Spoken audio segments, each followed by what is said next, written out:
Selamat pagi anak-anak semuanya. Bertemu lagi. Gimana kabarnya? Saya harapkan selalu baik, selalu jaga kesehatan, dan saya hanya selalu berdoa agar kita segera dipertemukan dalam kelas. Pertemuan kali ini kita akan belajar tentang macam-macam konflik. Setelah kemarin kita sudah belajar banyak hal tentang kaitannya konflik itu apa, kemudian penyebab-penyebab terjadinya konflik. Oleh karena itu, untuk pertemuan kali ini kita akan belajar tentang macam-macam atau jenis-jenis dari konflik itu sendiri. Lalu manfaatnya apa dengan kita mempelajari jenis-jenis atau macam-macam konflik itu tadi?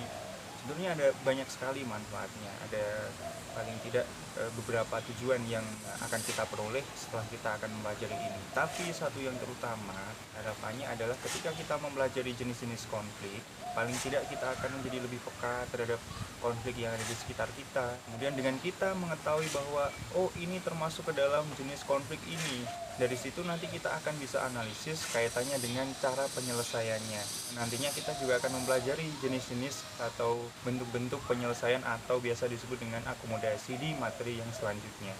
Ketika kita berbicara tentang jenis konflik, sebetulnya ada banyak sekali yang kita pelajari. Karena apa? Jenis konflik itu sangat banyak sekali, dimulai dari konflik yang ada di sekitar kita maupun juga konflik yang sifatnya sangat luas sekali. Oleh karena itu, dari beberapa jenis konflik nantinya kita bisa rumuskan menjadi beberapa. Yang pertama adalah konflik dalam diri individu. Kemudian yang kedua ada konflik antar individu. Yang ketiga ada konflik individu di dalam suatu kelompok. Kemudian yang keempat adalah konflik antara kelompok dengan kelompok. Yang pertama adalah konflik dalam diri individu. Ini sering sekali terjadi dalam suatu individu. Misalkan ketika kita dalam memilih jurusan ketika nanti akan melanjutkan jenjang perguruan tinggi misalkan. Di sisi lain kita memilih jurusan A, yang sisi lain kita memilih untuk jurusan B. Ini juga termasuk ke dalam konflik dalam diri individu. Kemudian yang kedua adalah konflik antar individu, di mana konflik ini paling tidak membutuhkan antara individu satu dengan individu yang lain. Ini yang ketiga adalah konflik individu di dalam suatu kelompok. Misalkan kita nih ada berada dalam suatu kelompok besar. Di dalam itu terjadi perpecahan lah. Karena itu konflik ini terjadi antara individu namun di dalam suatu kelompok yang besar. Kemudian yang keempat adalah konflik antara kelompok dengan kelompok. Ini juga sering sekali terjadi, misalkan tawuran, taruhlah ada kelompok A dengan kelompok B, mereka saling melakukan pukul memukul dan lain sebagainya. Kemudian yang selanjutnya ada juga konflik konstruktif dan konflik destruktif, di mana kedua ini juga memiliki hal yang sangat amat bertentangan. Pertama, konflik konstruktif diambil dari kata construct yang artinya membangun. Karena itu konflik ini biasanya akibatnya adalah suatu hal yang mengarah ke positif atau membangun. Misalkan di dalam suatu rapat organisasi, rapat OSIS misalkan, ada beberapa orang yang saling memberikan pendapat, memberikan tanggapannya berkaitan tentang sesuatu hal, taruhlah A memberikan pendapat ini, yang lainnya juga memberikan pendapat. Ini kan juga bisa dikatakan sebagai konflik, perbedaan pendapat tadi. Ketika beberapa pendapat ini disatukan dan akhirnya mencapai yang namanya konsensus atau kesepakatan bersama, yang nantinya akan berfungsi baik untuk semua anggota di dalam suatu rapat tadi. Oleh karena itu ini bisa dikatakan sebagai konflik konstruktif. Kemudian yang kedua adalah konflik destruktif, diambil dari kata destroy itu sendiri. Destroy berarti merusak ya. Oleh karena itu konflik ini terjadi, tapi akibatnya itu adalah sesuatu hal yang biasanya mengarah ke sesuatu hal yang negatif atau merusak.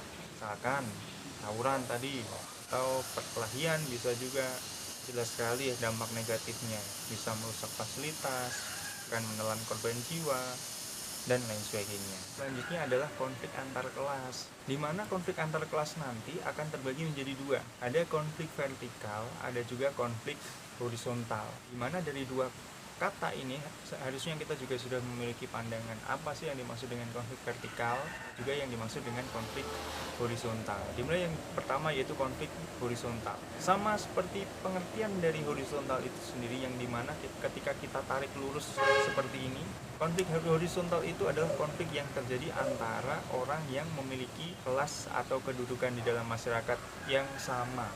Misalkan konflik antar siswa satu dengan siswa yang lain, konflik antara guru satu dengan guru yang lain, itu termasuk ke dalam konflik horizontal. Kemudian yang kedua adalah konflik vertikal. Ketika kita tarik garis lurus, vertikal itu kan seperti ini nih. yang menunjukkan ada perbedaan kelas. Oleh karena itu, konflik vertikal adalah konflik yang terjadi antara dua orang atau kelompok yang memiliki kedudukan yang berbeda. Contoh misalkan konflik antara siswa dengan guru, konflik antara orang tua dengan anak, ada demo buruh yang menuntut kenaikan upah misalkan, dan lain sebagainya. Selain itu, ada juga beberapa konflik yang lain, misalkan konflik peran. Apa itu konflik peran? Ini dari kata peran itu sendiri. Kemarin kita sudah belajar tentang status dan peran. Yang namanya status dan peran itu kan selalu melekat dalam diri seseorang. Terkadang hal inilah juga bisa menimbulkan yang namanya konflik. Misal saya sebagai seorang guru, peran saya sebagai seorang guru kan jelas, misalkan mengajar dan lain sebagainya. Dan ada juga status saya yang lain, misalkan status saya sebagai seorang bapak misalkan, dengan perannya tentunya juga yang lainnya juga. Ketika misalkan nih, contoh anak saya nggak belajar di kelas saya dan saya menjadi seorang gurunya, dan ternyata anak saya tidak berperilaku sesuai dengan ketika di kelas, tidak sesuai dengan apa yang saya inginkan. Oleh karena itu saya kebingungan juga nih, ingin menegur itu anak saya sendiri, ingin memberikan nilai jelek itu anak saya sendiri. Nah, inilah yang dimaksud dengan konflik peran, di mana konflik ini terjadi ketika dua peran ini saling bersinggungan dan nantinya bisa menimbulkan yang namanya konflik. Kemudian yang selanjutnya ada yang namanya konflik rasial. Apa itu konflik rasial? Diambil dari kata ras itu sendiri, yang mana kita kemarin juga sudah belajar apa itu yang dimaksud dengan ras. Ras akan kaitannya dengan ciri fisik seseorang, sehingga konflik rasial itu sendiri bisa diartikan konflik yang terjadi karena adanya perbedaan ciri fisik seseorang. Apakah ini sering terjadi? Sering sekali, apalagi di Indonesia, di mana kita kemarin sempat digegerkan dengan adanya konflik yang terjadi di Papua misalkan. Ini kan salah satu hal yang membuat kita miris, dan keanekaragaman yang ada di Indonesia ternyata justru menimbulkan terjadinya konflik itu sendiri. Di negara yang lain pernah ada konflik yang terjadi di Afrika Selatan, adanya politik apartheid, dan ada konflik yang terjadi di Amerika. Bahkan konflik yang sederhana, misalkan di dalam kelas kalian saling mengejek teman kalian karena ciri fisik tertentu, misalkan rambutnya keriting, hidungnya pesek, dan lain sebagainya, itu juga bisa dikatakan sebagai konflik rasial. Kemudian ada juga yang namanya konflik internasional. Dari kata internasional itu sendiri pun juga sudah mengarah ke artinya. Apa arti internasional? Konflik ini terjadi antara lebih dari dua negara. Apakah juga pernah terjadi? Sering sekali, misalkan konflik antara Israel dengan Palestina. Kemudian ada juga konflik yang terjadi antara Korea Utara dengan Korea Selatan. Baru kemarin misalkan konflik yang terjadi antara Indonesia dengan Tiongkok, di mana memperebutkan perbatasan yang ada di Kepulauan Natuna. Selain itu ada juga konflik politik misalnya. Konflik ini terjadi karena ada beberapa individu maupun kelompok karena didasarkan oleh kepentingan politik. Misalkan dalam kampanye, baik itu kampanye yang tingkatnya mungkin luas kayak presiden, gubernur, dan lain sebagainya, ataupun juga yang tingkat lingkupnya kecil tuh kayak misalkan OSIS, pemilihan ketua pramuka, dan lain sebagainya. Kemudian yang selanjutnya ada konflik agama misalkan. Konflik agama apa? Konflik yang terjadi karena adanya perbedaan agama, dan ini juga cenderung membuat kita miris juga. Karena apa? Dengan keanekaragaman ini justrunya sekali lagi seperti yang saya katakan, harusnya menjadi nilai lebih, bukan malah menjadi penyebab terjadi yang namanya perpecahan atau konflik itu sendiri. Sama halnya juga dengan konflik antar suku. Antar suku pun juga sama, beberapa kali sering terjadi di Indonesia. Kayak misalkan konflik antara suku Sampit dengan Madura, misalkan konflik yang terjadi antara di Mesuji Lampung sana, misalkan antara penduduk asli dengan penduduk Jawa yang pendatang misalkan.